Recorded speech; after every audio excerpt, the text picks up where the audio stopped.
பெரியவங்க சொன்னா பெருமாள் சொன்ன மாதிரி இல்லையா? வணக்கம், ஆத்ம நமஸ்தே. Welcome to this Janaki Aachi kolams channel. இந்த நாள் உங்களுக்கு இனிமையான நாளாக அமைய வாழ்த்துக்கள். வாங்க, இந்த கோலத்தை ரசிக்கும் போது ஒரு குறிப்பையும் சொல்கிறேன். நாம் மொய் வைக்கும்போது எதுக்கு ₹1 சேர்த்து வைக்கிறோம் அப்படிங்கிறது உங்களுக்கு தெரியுமா?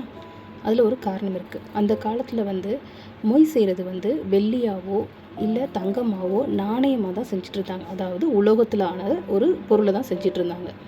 அதுவும் ஒரு வராகன்றது 32 குன்று எடை, அதாவது குண்டுமணி எடைன்னு சொல்லுவாங்க. அந்த 32 வகையான தர்மங்களை குறிக்கிறது தான் அந்த 32 குன்று எடை. எனவே தான் இது தர்மம் தவறாது சம்பாதித்த இந்த நாணயம் அப்படின்னு சொல்லி அந்த மொய் பணத்தை செய்வாங்க. அது ரொம்ப விலை மதிப்பில்லாதது மொய் பணம்ன்றது.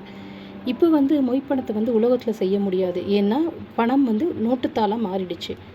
ஆனால் அந்த பழக்கத்தை மாற்றக்கூடாது. உலகம்ன்றது ரொம்ப முக்கியமான ஒன்று, மதிப்பான ஒன்றுன்றதை மாற்றக்கூடாது. அப்படிங்கிறதுக்காக இப்போ வெள்ளி தங்கம் வர்றதில்லை. அதுக்கு பதிலாக பண நோட்டாக செஞ்சாலுமே ஒரு உலோகம், அதாவது ஒரு நாணயமாவது அதில் வைக்கணும். அப்படிங்கிறதுக்காக தர்மத்தோடு நம்ம சம்பாதிச்ச ஒரு நாணயத்தோடு நீங்களும் செலவு பண்ணுங்கன்னு சொல்லிட்டு நம்ம ரூபா நோட்டோட ஒரு உலோகத்தால் ஆன நாணயத்தையும் நம்ம மொய் பணமாக வைக்கிறோம். இதாங்க நாம் மொய் பணத்தோடு சேர்த்து ₹1 வைக்கிறதுக்கான காரணம். அந்த உலோகம் மினிமம், அதாவது குறைஞ்சது ₹1 நம்ம நோட்டோடு சேர்த்து வைக்கிறோம். இது தொன்று தொட்டு வர்ற பழக்கம். இந்த பழக்கத்தை நம்ம புரிஞ்சு பண்ணால் இன்னும் நல்லாயிருக்கும்.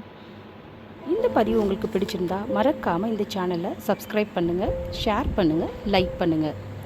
இந்த மாதிரி புது புது சின்ன சின்ன அழகான சிக்கு கோலங்களை உங்களுக்காக நாங்கள் அடிக்கடி பதிவேற்றம் பண்ணுறோம். இதை சின்ன குழந்தைங்க கூட கற்றுக்கலாம்.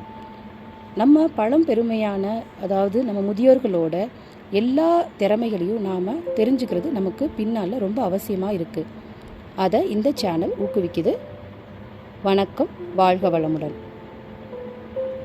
வெற்றி உமதே.